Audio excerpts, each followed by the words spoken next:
Hey ka-MK! Ngayon nandito ako sa Jollibee kasi kinikrib ko today. Ngayon mag-isa akong kakain. Walang drama, walang action, just me and my favorite food.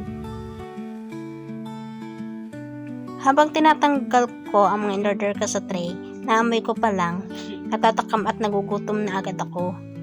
Sobrang saya, ang ganda ng pagkakaserve sa akin ng Chicken Joy Burger at Jollibee Spaghetti. Tara, simulan na natin kainin. Talagang nagugutom na ako. Tikman natin ang Jollibee Spaghetti. Ang tamang tamis at alat. Perfect combo para sa mga single na katulad ko.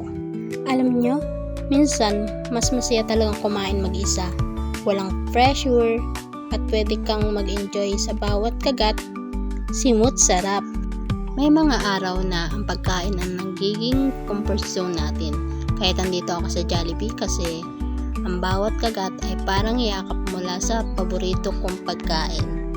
Kumain mag-isa, isipin mo na lang, bawat kagat ay parang mga desisyon sa buhay.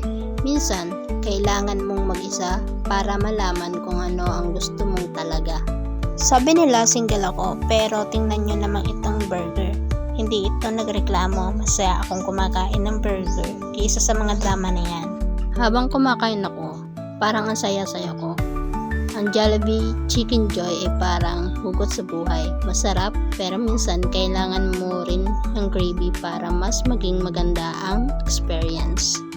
Alam nyo, sa bawat kagat sa Jollibee Chicken Joy, naisip ko na ang buhay ay parang pagkain. Kailangan mong tikman ang lahat ng flavor, kahit minsan ay may maasim.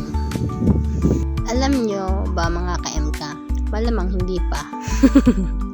So yun na nga, isa sa mga paborito kong gawin kapag kumakain dito sa Jollibee ay ang mag-observe ng mga tao. Nakakatuwang pagmasan ang mga pamilya at magkakaibigan na nag-enjoy at nagtatawanan. Pero ako, dito chill lang.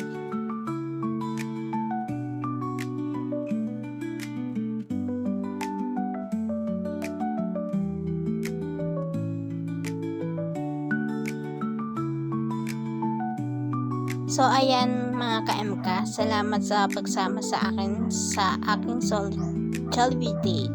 Huwag kalimutan na mag-enjoy sa bawat kagat at sa bawat moment sa buhay. Hanggang sa susunod, bye bye!